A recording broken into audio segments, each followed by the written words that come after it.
The topic is the evolution of affirmative action, and we're talking to Ms. Walker and Dr. Sanford. Dr. Sanford, let's have you over the last few minutes that we have during this final segment to talk about where you see affirmative action in terms of American society today. Well, thanks so much for that very important question. We are certainly at a crossroads with affirmative action. However, without any argument, there's still a strong need for this policy. We are when I say this crossroads, I mean that when you think in terms of how people are moving into placing people in very uncomfortable, hostile environments because of their misconceived notions about affirmative action to the point of a backlash.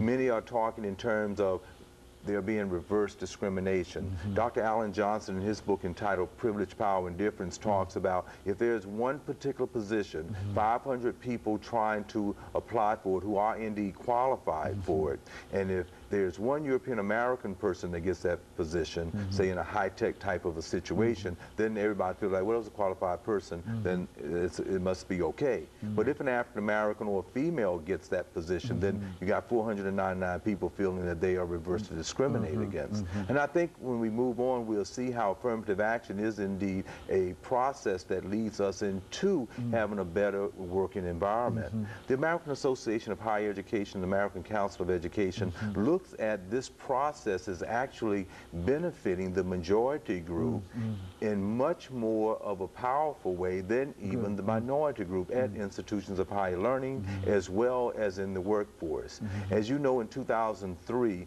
the Supreme Court had to make a decision, as did with Brown, as did with Presley, as did with the Dred Scott case, about affirmative action. And we were with a slim margin of having support for it. So there is still a need for it. This whole notion of a compassionate, conservative type of society is not bridging the gap between the racist, discriminatory, and sexist type and homophobic type of environment in which we still live in today. So there is still needed there to try to give people certain types of opportunities and fairness.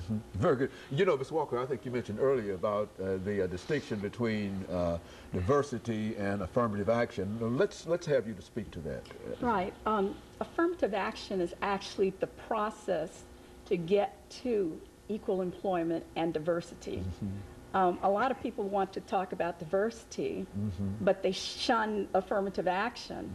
Well, you can't get to diversity without having affirmative action, this fair and open process that brings in qualified people. You just don't get there because people tend to do the same thing that they've always done. So if you don't have a program that requires people to do extensive outreach, to advertise in the right places, to have a fair job description, to bring people in and not to have harassment and discrimination in the workplace, then you can't have diversity. All you have is a revolving door. People coming in and people going out and filing cases of discrimination because they're not treated well in the work environment. So we have to understand that even with affirmative action, we don't get the kind of diversity that we should be getting at this time because people are still dealing with nepotism, bringing people, friends, families. I speak about the extensive form of nepotism. And also putting people in place because it looks good to the community. That is putting African Americans or Native Americans or whoever in place who are not qualified. I think the most egregious act that can be performed is to place anybody in a position for which they're not qualified. But historically, in nepotism, you'd place Uncle Joe's son in the company.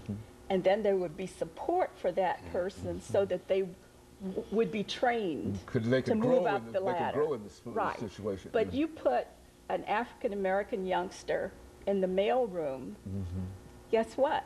He stayed in the mailroom. He didn't get somebody to coach and to mentor. If you ask anyone in the higher echelons, you will find that they were mentored.